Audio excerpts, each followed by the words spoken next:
Good morning guys! Samahan niyo naman ako sa panibagong araw, panibagong vlog, cooking vlog. Andito na naman ang kusinera nyo.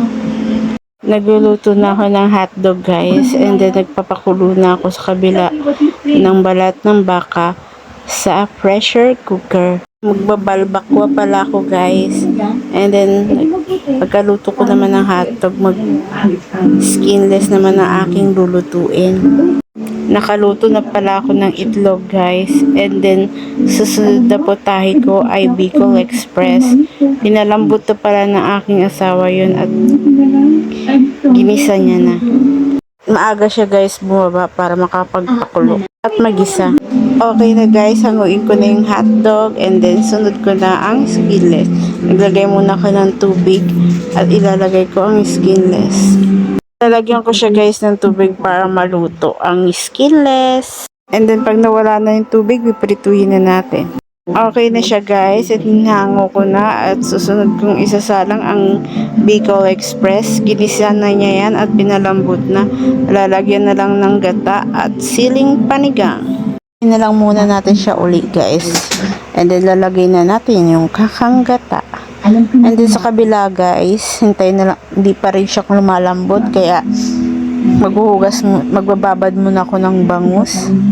Ganyan pala ang aking pagbabad. Lalagyan ko muna ng asin at isasalansan ko siya guys. Lalagyan ko ng magic sarap, and then lalagyan ko ng paminta, at lalagyan ko ng bawang, at lalagyan ko ng suka. Ang pagbo-voice over ko, dumidighay pa talaga guys. And then yan, nilagyan ko na ng suka, sasalansan ko na yan. And then pagkalagay ko ng suka, lagay uli ako ng bangus, lagyan ko uli ng asin, and then bawang, and paminta, and magic sarap. Isa-isa yan guys. And then lagyan ko uli ng suka, and then ganun uli. Salansan uli ako ng bangus, at lagay uli ako ng asin at paminta. Paulit-ulit lang guys hanggang sa ubos ang isdang lalagyan mo ng asin at suka. Ginaganyan ko siya guys para malagyan lahat ng suka. Paulit-ulit lang guys, and then set aside muna natin. Ibabad muna natin siya habang hindi pa naluluto ang aking dalawang niluluto sa kalan. Okay na pala ang balbakwa guys. Malambot na ang balat ng baka. And then naglagay na ako ng tubig sa kaldero para pangdagdag ng sabaw sa balbakwa. And then sa kabila rin guys, naglagay na rin ng gata at papakuluan ng gata. Palutuin lang masyado ang gata para hindi mabilis mapanis at para malapot. And then guys, yung balbakwak pala niya guys, bago niya pinalambot sa pressure cooker, ginisa-gisa niya muna yon. Nilagyan niya ng luya, sibuyas, bawang, and then pinakuluan niya. Hinintay niyang kumulod. Pagkakulo, pagkalambot, tinimplahan niya na doon sa pressure cooker. And then hinangon niya na yung laman. And then sa kaserola, dadagdag kami ng sabaw, and then lalagyan niya ng tutunaw siya ng aswete, and then lalagyan niya ng dahon ng sibuyas at siling panigang. Titimplahan niya uli yung sabaw guys para maraming sabaw, kasi ang tao dito ay mahilig sa sabaw.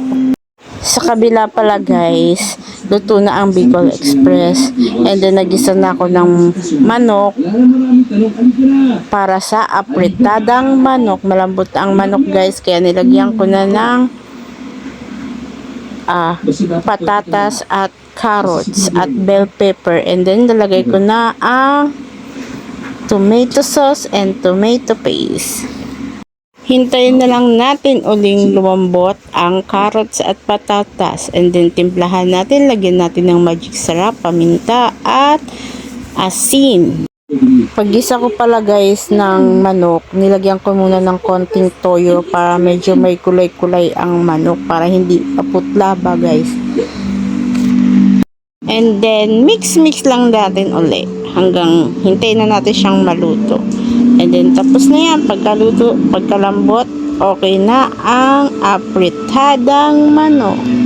Okay na guys ang aking sabaw ng balbakwa at apritada. Nagisa na ako ng ampalaya, guys. Nilagyan ko na yan siya dyan ng itlog.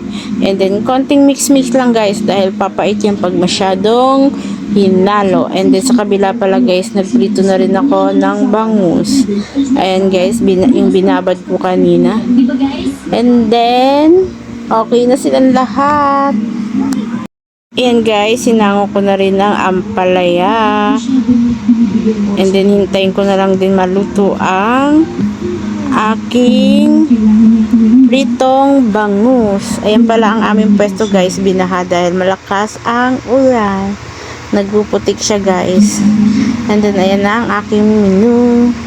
Apritadang manok, pritong bangus, ampalaya, and then balbakwa.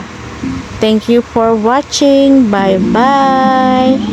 Like and share.